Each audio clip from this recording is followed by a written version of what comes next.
Okey, bismillahirrahmanirrahim. Assalamualaikum warahmatullahi wabarakatuh.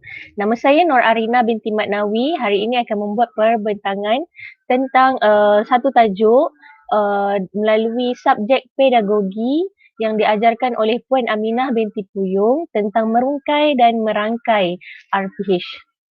Okey, bismillahirrahmanirrahim. Rabbi shrah li sadri wa yassir li amri wahlul 'uqdatam min lisani yafqahu qawli.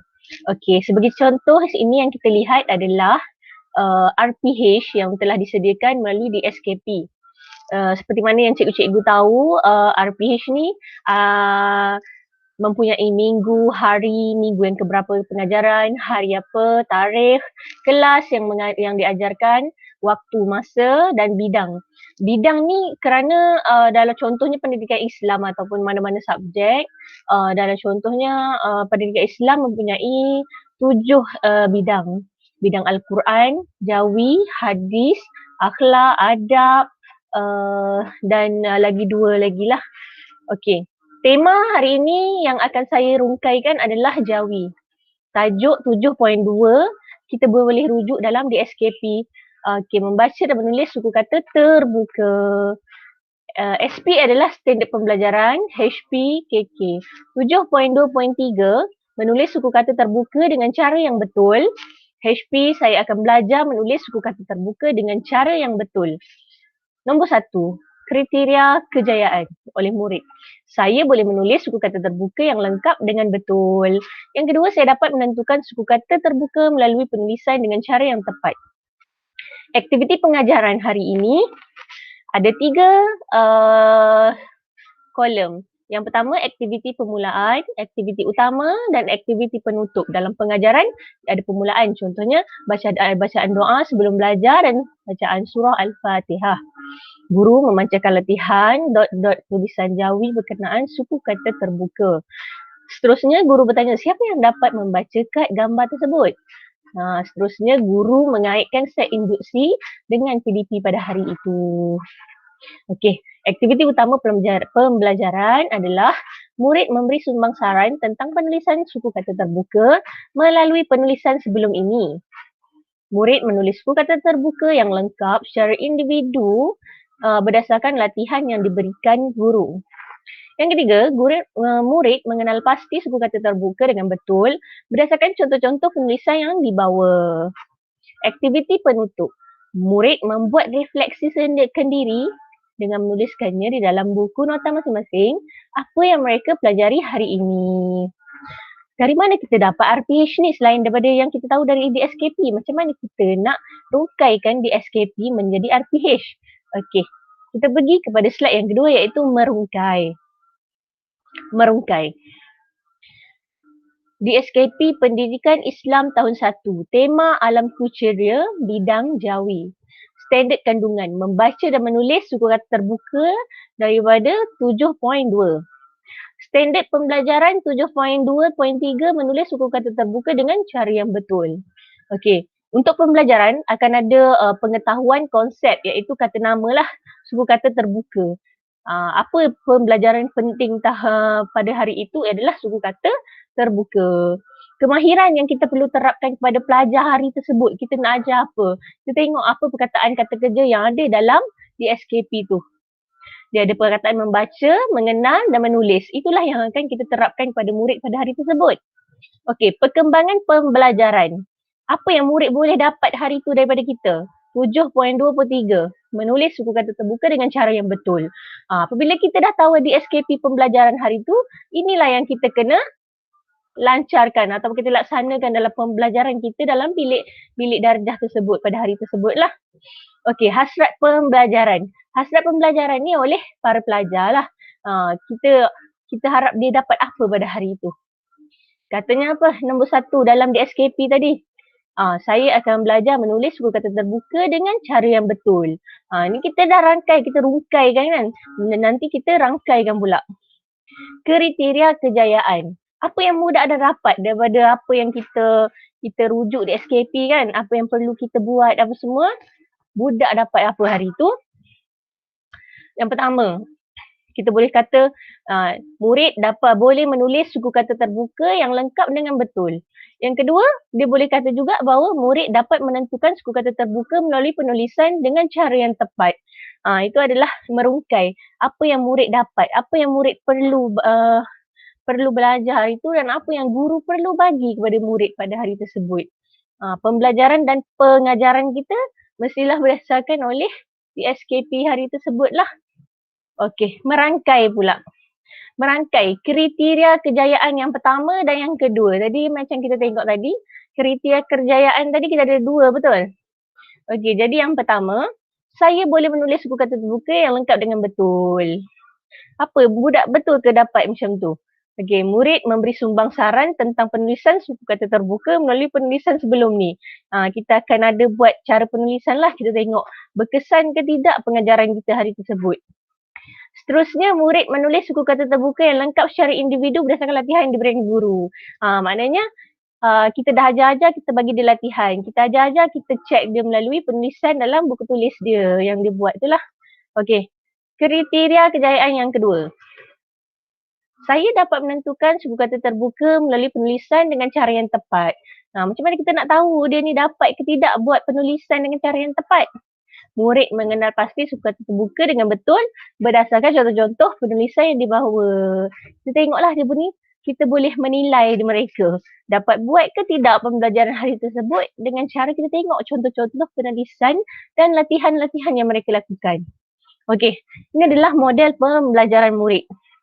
Kita ada kat sini ada komponen, ada elemen, ada spesifikasi.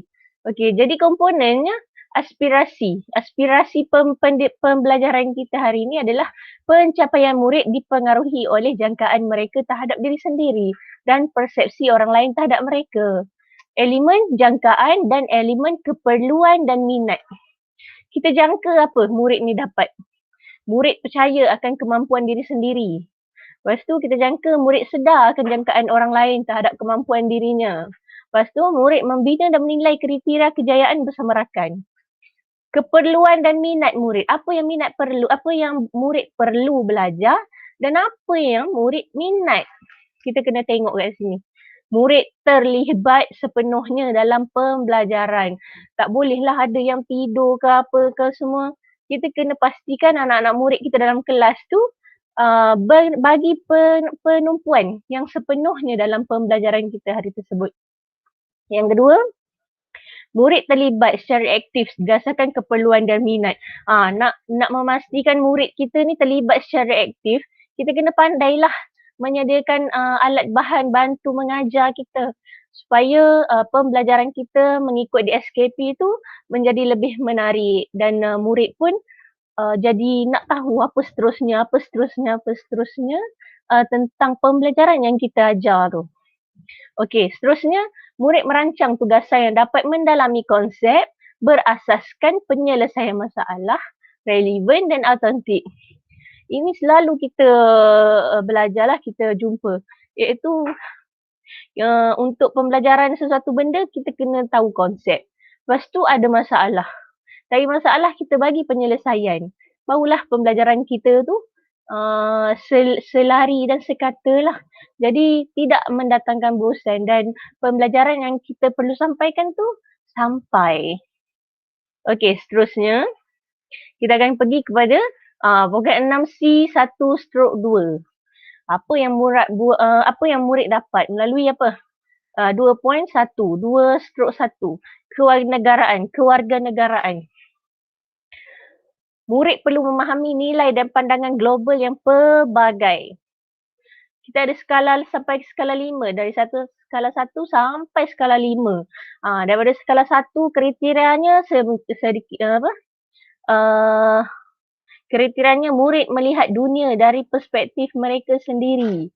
Skala 2 pula murid mula mempamerkan kesedaran tapi masih perlukan bimbingan guru. Nombor 3, murid memerlukan jati diri yang mempengaruhi cara mereka melihat dunia. Nombor 4, murid mempamerkan rasa ingin tahu dan keterbukaan minda terhadap kepelbagaian budaya dan pandangan.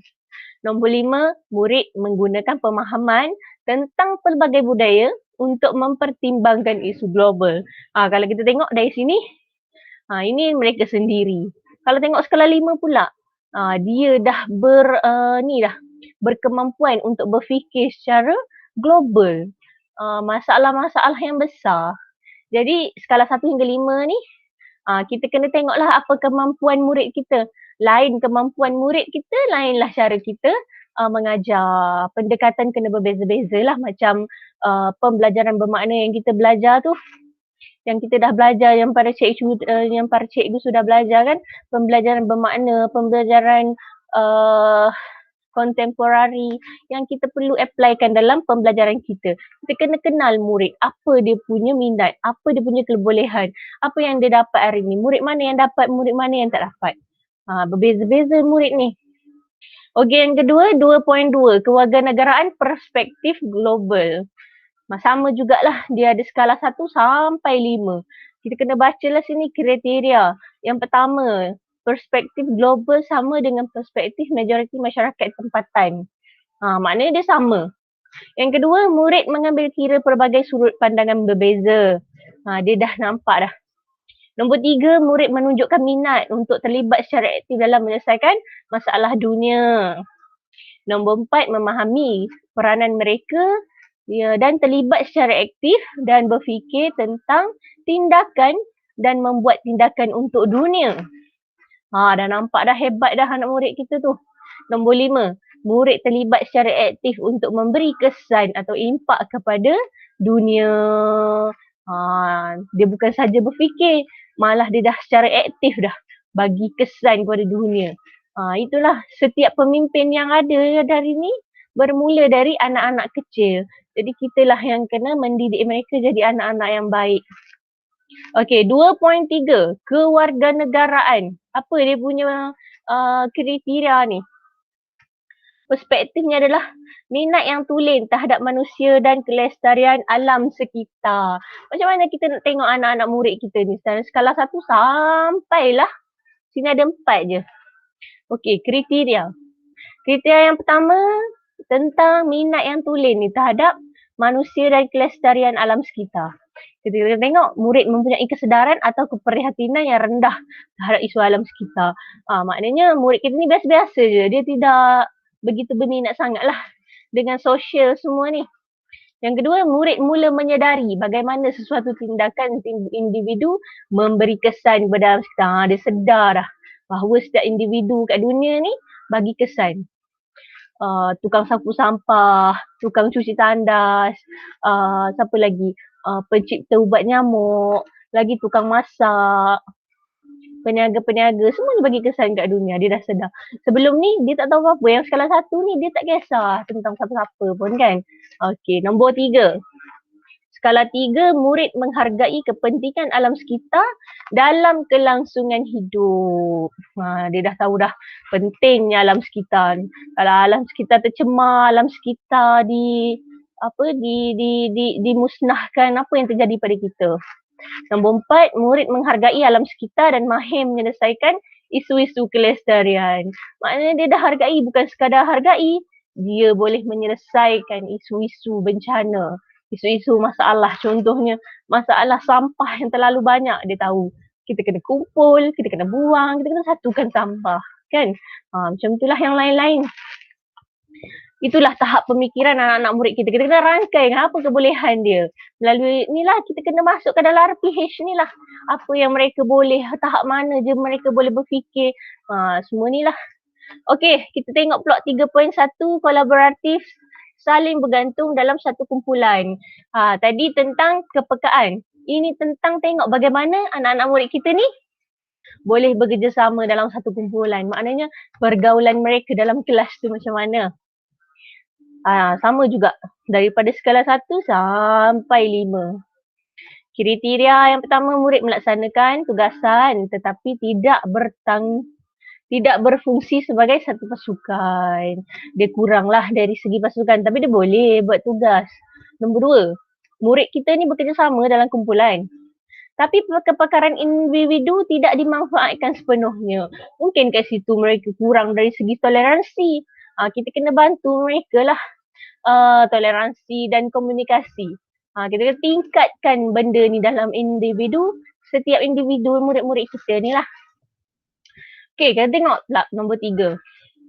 Murid bekerjasama dalam kumpulan secara efektif dan terlibat membuat keputusan penting. Dia orang dah kerjasama dah dan dia orang sama-sama lah buat keputusan penting. Ada dah peningkatan. Nombor 4. Murid dapat menjelaskan bagaimana mereka saling bekerjasama dan menggunakan kelebihan ahli kumpulan secara maksimum. Semakin baik. Nombor 5. Murid mempamerkan sinergi dan memanfaatkan kebolehan ahli pasukan. Maknanya masing-masing dia bekerjasama. Masing-masing bagi kerjasama yang baik, kesepakatan yang tinggi dan juga menghargai ahli-ahli kumpulan yang lain. Okey? Dari segi komunikasi pula, kita tengok anak-anak murid kita. Komunikasi yang direka untuk audiens khusus. Ini untuk audiens. Okey, komunikasi dari segi audiens. Audiens ni bermaksud dengan masyarakat lah. Skala 1 hingga 5. Murid cenderung menggunakan mod dan alatan komunikasi yang biasa mereka gunakan. Nombor 2, murid mula mahir memilih mod dan alatan komunikasi bagi menyesuaikan dengan audiens. Nombor 3, murid dapat mereka bentuk komunikasi yang sesuai, relevan dan bermakna mengikut audiens. Dia dah tahu dah. Kalau dengan audiens yang orang-orang tua, macam mana nak cakap kan? Kalau dengan orang muda-muda, macam mana nak cakap? Dengan orang yang lebih muda ataupun yang sebaya, macam mana nak cakap? Murid berupaya mengubah suai dan menambah baik kemahiran komunikasi mengikut pelbagai audiens, tempatan dan global. Ini lebih kepada bahasa jugalah. Cara bahasa dan gaya bahasa serta jenis bahasa. Nombor 5. Murid sangat mahir dalam pelbagai strategi untuk menyampaikan mesej yang berupaya mengubah cara pemikiran audiens. Dia bukan sahaja boleh menyampaikan mesej, malah boleh mengubah perspektif pemikiran orang-orang. Gitu. Okey, seterusnya komunikasi. Pemanfaatan digital. Kita ada 1 hingga 5 juga. Yang pertama, murid menggunakan beberapa elemen digital yang sangat asas untuk komunikasi. 2, menggunakan peluang digital untuk berkomunikasi semasa proses PDP dan penyampaian mesej kepada audiens. 3, murid menggunakan alatan digital dengan efektif untuk meningkatkan kecekapan dan kualiti komunikasi dalam proses PDP dan audiens. Nombor 4, murid mahir memanfaatkan elemen digital untuk menghasilkan mesej yang lebih mengesan, berkesan dan kekal dalam media audiens. Nombor 5, murid sangat mahir menggunakan elemen digital untuk meningkatkan kualiti dan nilai komunikasi dalam proses PDP dan audiens serta menggunakan pemahaman dalam konteks baru dan berbeza. Itu adalah bagaimana kita nak tahulah kelebihan dan kelemahan. Okey. Seterusnya kita akan pergi pada daya kreativiti. Kreativiti apa yang kita nak tengok? Keusahawan ekonomi dan sosial. Okey, nombor 1 hingga 5. Nombor 1. Murid belum lagi mempunyai perspektif keusahawanan untuk mengenal pasti peluang sosial dan ekonomi. 2. Murid telah meningkatkan perspektif keusahawanan bagi memenuhi keperluan ekonomi dan sosial dengan bimbingan guru. 3. Murid meningkatkan perspektif keusahawanan dan peluang dalam penyelesaian masalah sebenar melalui latihan. Terus kita pergi kepada 4. Murid memiliki semangat keusahawanan, merangkumi inovasi, berani mengambil risiko dan berwawasan. Beranilah ni. Nombor 5. Murid mampu menilai potensi dan sumber yang ada di sekeliling mereka untuk merealisasikan ke arah penyelesaian masalah atau peluang baru. Ini adalah kreativiti dari bentuk keusahawanan ekonomi dan sosial. Macam yang kita tahu dekat sekolah-sekolah dia dah didedahkan dengan aktiviti-aktiviti perniagaan. Okey, kita pergi kepada 5.3. Terus kepada 5.3 lah kita tengok contoh. Kreativiti mengambil kira dan melaksanakan idea dan penyelesaian baru. Nombor kriterianya yang pertama, murid menggunakan penyelesaian sedia ada dan cenderung menolak pandangan orang lain. Dia tak nak dengar kata orang lain. Nombor dua, murid masih terikat dengan pengetahuan sedia ada dan memerlukan bimbingan untuk lebih inovatif. Maknanya dia tak nak perubahan lah tu. Dia bukan tak nak. Kadang-kadang tahap pemikiran dia tu yang membataskan dia untuk mencuba benda yang baru. Yang ketiga, murid mula berfikir di luar kotak dan mengembangkan segala kreativiti dengan menggunakan pelbagai strategi pemikiran untuk mencipta penyelesaian. Nombor empat, murid mempamerkan pemikiran divergen, berkemahiran dalam pelbagai strategi serta menerima pandangan orang lain. Murid amat mahir menyelesaikan masalah fleksibel, berdaya maju, kreatif, inovatif dan realistik dalam meningkatkan kualiti kehidupan. Kalau kita tengok perbezaan skala 1 dan skala 5 ni sangat jauh lah. Kalau tengok skala 1 ni biasa je. Lepas dia naik sikit dan menjadi orang-orang yang hebat lah. Inilah yang kita nak. Inilah sikap yang kita perlu terapkan kepada anak-anak murid kita. Okey, nombor 6, poin 4. Pemikiran kriteria membina ilmu secara kolaboratif. Kolaboratif ni kita tahu apa? Kerjasama antara murid. Kriteria yang sama, skala 1 sampai 5. Murid boleh membina pengetahuan secara individu tapi belum boleh berfikir secara bersama. Okay. Pergi nombor 2 pula. Murid mula berfikir secara bersama dan bekerjasama untuk membina pengetahuan baru. Tadi dia tak boleh nak bersama-sama. Skala 2 pula dia dah boleh dah nak bersama. Tengok nombor 3. Murid terlibat secara kolaboratif. Membina idea bagi menghasilkan pengetahuan baru. Nombor 4, murid bekerjasama secara sinergi dalam mencetuskan idea bernas dengan menggunakan alatan digital secara berkesan untuk menyokong perkongsian. Dia guna alat-alat internet lah untuk kita lebarkan lagi kita punya pengetahuan, luaskan lagi kita punya pengenalan, betul? Okey, nombor 5. Murid berfikir dan bekerjasama melalui perkongsian gambaran intuitif dan sinergetik dalam menghasilkan pengetahuan baru. Ini adalah pemikiran kreatif yang kita perlu bina lah dalam pemikiran anak-anak murid kita supaya mereka ni boleh bekerjasama. Kenapa nak bekerjasama? Supaya sosial murid kita ni lah seiring dengan kita punya falsafah pendidikan kebangsaan yang mahukan murid kita ni bergerak secara berterusan dari jasmani, emosi, rohani, intelek dan sosial. Itu pentingnya kolaboratif ni ya. Okey, terus pemikiran kreatif. Menguji, membuat refleksi dan melaksanakan tindakan berasaskan idea dalam dunia sebenar. Ni macam mana kita nak applykan supaya dia terdedah, bila dia terdedah dengan dunia-dunia sebenar ni. Skala 1 hingga 5 juga. Okey, kita akan baca skala 1. Murid memahami tugasan dalam perspektif mereka sendiri dan masih memerlukan bimbingan.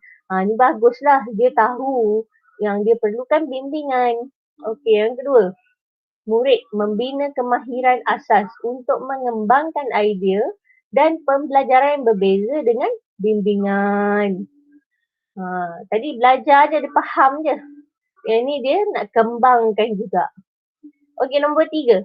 Murid membentuk pengetahuan baru dengan cara sendiri dalam konteks khusus serta mengaplikasi di dalam cabaran masalah dunia sebenar. Dia dah boleh applykan dalam dia punya masalah. Nombor 4. Murid terlibat membangunkan plan perancangan dan prototipe serta menguji dalam dunia sebenar. Bahagian nombor 5 yang terakhir, murid mengenal pasti proses yang amat berkesan untuk menilai idea bagi mengaplikasi kreativiti dalam konteks baru. Itulah cara kita merangkai. Tadi kita dah tahu merungkai dan merangkai. So ni kita nak masukkan dalam kita punya RPG pembelajaran apa yang kita dapat. Murid dapat. Kita dapat apply dan murid tu dapat serap apa yang kita ajar. Okay, terus ini adalah verb list lah. Ini adalah kata-kata kerja semua. Dan ini application model decision tree. Macam pokok yang kita perlu tahu dalam sistem RPH yang kita perlu rungkai dan rangkai semua ni lah. Supaya RPH kita ni menepati apa yang di SKP nak kita sampaikan tu. Itulah tujuan sebenar. Okey, seterusnya ini adalah gabungan semua ni lah A, B, C, D ni telah kita senaraikan. Apa learning goals ni, hasrat pembelajaran kan, kriteria kejayaan. Apa yang murid dapat, apa yang kita nak bagi, ni semua ni lah. Okey. Sekian, terima kasih untuk hari ini dan terima kasih kepada lecturer saya, Puan Aminah binti Puyo. Dengan ini saya Nur Arina binti Maknawi mengakhirkan saya punya pembentangan pada hari ini dengan wabillahi taufiq wal hidayah. Wassalamualaikum warahmatullahi wabarakatuh. Terima kasih.